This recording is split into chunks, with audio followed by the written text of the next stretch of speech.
before I really start laying on tons of paint. So what I'm going to do, these are all my foreground layers, so they look pretty neat and orderly. These are the elements that go on top. This guy should probably, both of these should be in the mid-ground, and I might actually merge them together. So what I'm doing here in preparing for painting is just literally tidying up my layers, and it's just going to help keep things a bit more organized going forwards. I'm going to use all of these layers as the basis for painting, so that's why I want to make sure that, you know, I'm not starting out with hundreds of layers, because by the end of the process I probably will have hundreds of layers, and that's not going to be great. So it's at least give myself a little bit of a head start there. Let me just switch to the L tool, which doesn't seem to want to work. That looks a bit too samey over there. So what I like to do is start on my sky layer and essentially give that some kind of basic tone so that I can relate the rest of the painting to that tone. So rather than just, I mean, I could put a layer in there, but it's got some paint on it, I can see in the thumbnail. I'm just going to create a new layer, hit G on my keyboard to bring up the bucket tool and select that sky color. That'll do for now. Click OK and put it in. It's a little bit on the green side. Let's make it a bit bluey. There we go. That's a little bit more blue. So now that that's sort of in the background, I can work from the foreground. It doesn't really matter if you work from the foreground to the background or vice versa. What matters is just to start. So let's see, I've got this element here. I'm going to create a new layer above it. Hit B on my keyboard. I've got a texture brush already loaded, and in the front it's this dark brown tone. I don't want that to happen, so what I'm going to do is make the layer a clipping mask.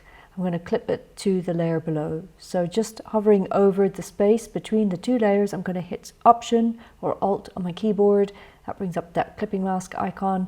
Click down, and now I can paint, and it's not going to be too much of an issue. And it's very handy to have this swatch over there beside me. Maybe I'm going to use a brush that doesn't have so much of a opacity built into it. So just by kind of thinking about the light direction, I'm going to start to indicate highlights and shadows. And because I can affect the shape, I'm just going to start to put in some jaggedy edges there. Okay, looking better. I'm on the mask, on the layer that's underneath, and I'm just roughening up that edge a bit. So it's looking a bit too roundy. Okay, that looks a bit more like it. There's stones and things. Like I say, I'm not really supposed to be getting into details. Okay, so let's go on to this section, which is here. I'll create a new layer above it and make that layer clipped to the layer below. Go back to my B. This is a very nice dark color, which is awesome. Actually, it's the exact same color, so let me put some saturation into it. There we go.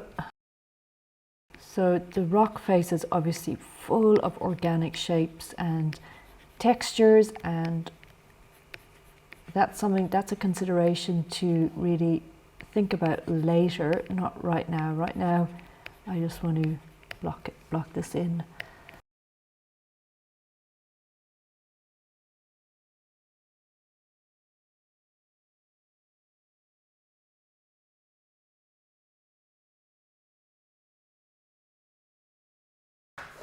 I'm definitely, as I'm going, thinking This is going to need a lot more detail here because this is in the foreground. I'm not going to really be able to get away with just textured brush strokes. I'm going to have to come back in here and add rocks and pebbles and stones and, you know, definitely define, especially like I'm looking at this little section here. You know, what is that? It looks very silhouette-y. All this sweepy curve here, I don't know, is it sand or is it rock?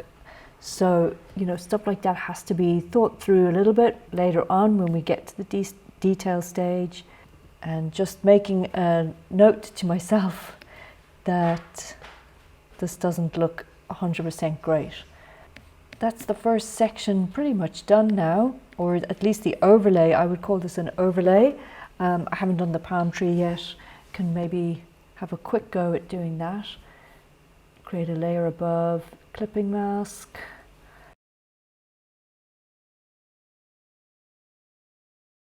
All right, so that's the color phase started. So at least we've made a stab at something and we're going to keep going. Please join me in the next video. I'm going to continue moving through the painting, laying down flat colors or laying down at least a color pass, and then dial into details and start creating organic shapes for the rocks and work on that structure in the background. So when you're ready, I'll see you in the next video.